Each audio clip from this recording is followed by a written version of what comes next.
A paz seja convosco, meus irmãos. Aqui é o seu amigo Pastor Cleverton, com mais um estudo bíblico.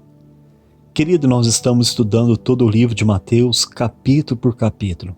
Se você quiser, os outros vídeos estarão aqui na playlist. O tema de hoje é Pedro nega Jesus. O texto é o livro de Mateus, capítulo 26, do versículo 69 ao 75.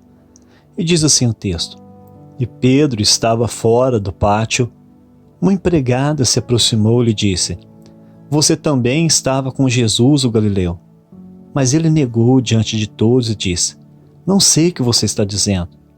Quando se dirigia para a porta, Pedro foi visto por outro empregado, que disse aos que estavam ali: Este também estava com Jesus, o Nazareno.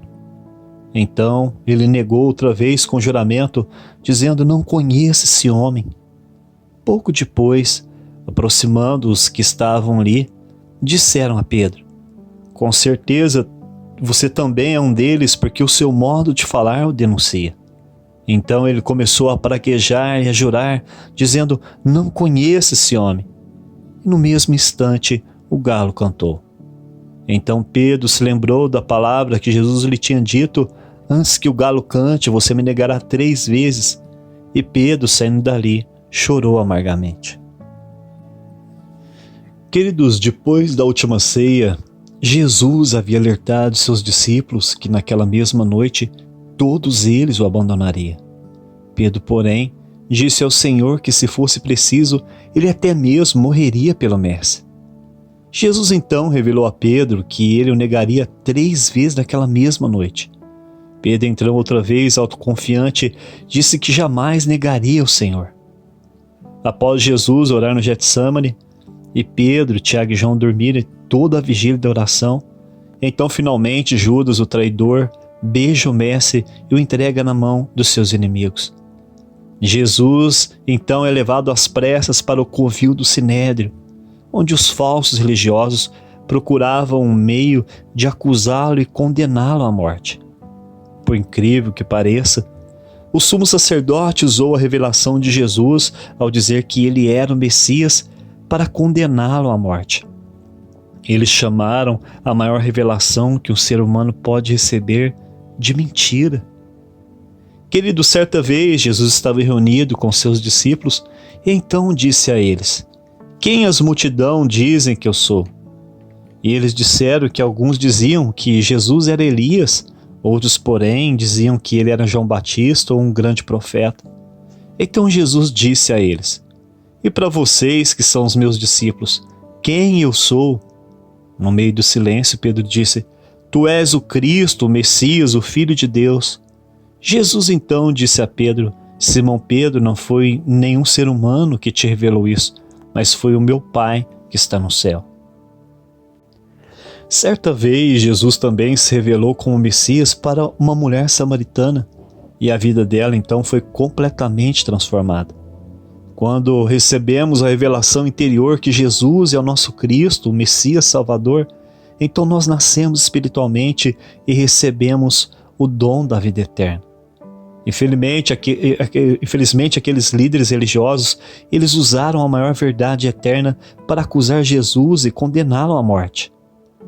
Naquele momento, Pedro estava sentado no pátio lá fora, e de repente a hora mais tenebrosa para Pedro acabara de chegar. Primeiro se aproximou uma empregada e o acusou de ser companheiro de Jesus, mas ele imediatamente o negou. Mateus 26, 69 e 70. Então Pedro logo saiu do pátio e foi para o alpendre da casa para tentar fugir. Mas ali, outra empregada publicamente o identificou como discípulo de Jesus. Dessa vez, Pedro, amedrontado, jurou que não conhecia aquele homem. O homem era o Mestre Jesus. Mateus 26, 71 e 72. Logo depois, se aproximou os que ali estavam, dizendo: Com certeza você também é um deles, porque o seu modo de falar o denuncia. Agora, uma simples negação não era mais suficiente, então Pedro começou a praguejar e jurar, dizendo: Eu não conheço esse homem. E finalmente, com precisão alarmante, o galo cantou. Mateus 26, 73 e 74.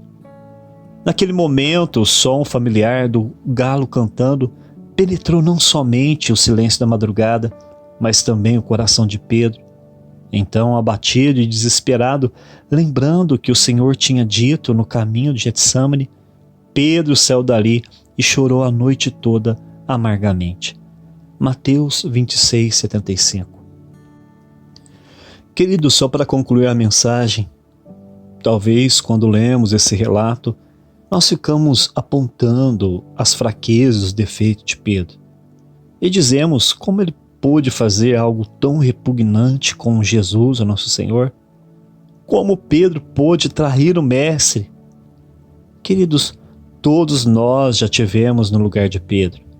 Algumas vezes, durante a nossa caminhada com Jesus, nós nos identificamos com o coração corajoso de Pedro, que andava sobre as águas revoltas da tribulação da vida. Enquanto nós olhamos para Jesus, o autor e consumador da nossa fé, nós caminhamos sobre as águas. Mas quando nós tiramos os olhos dele e fixamos os nossos olhos nos problemas da vida, então nós começamos a naufragar como Pedro. E depois que começamos a naufragar na fé, aí vem a autoconfiança, o orgulho, e dizemos a todo mundo em nossa volta que jamais negaremos o Mestre. Mas essa grande ilusão logo termina quando no silêncio das noites escuras da alma o galo começa a cantar. O canto do galo revela nossas fraquezas, nosso orgulho. Então, como Pedro, nós choramos amargamente. Mas esse choro é o choro do arrependimento. Pois a Bíblia diz que o choro do mundo produz a morte, mas o choro por Deus conduz ao arrependimento e à salvação. Querido, esse choro pode durar uma noite inteira, mas com certeza a alegria virá pela manhã da ressurreição de Cristo. Quando Cristo ressuscitou, ele apareceu para Pedro e o perdoou de todos os seus pecados e o transformou em um grande homem de Deus. Mais tarde, quando esse mesmo Pedro já estava bem velho, ele nunca mais negou seu Salvador. Agora, depois de completar a sua carreira, ele foi capaz de ser crucificado de cabeça para baixo, mas quando ele chegou do outro lado da eternidade, ele estava em pé, de cabeça para cima, frente a frente com seu amado Salvador, e ali ele foi coroado diante dos anjos.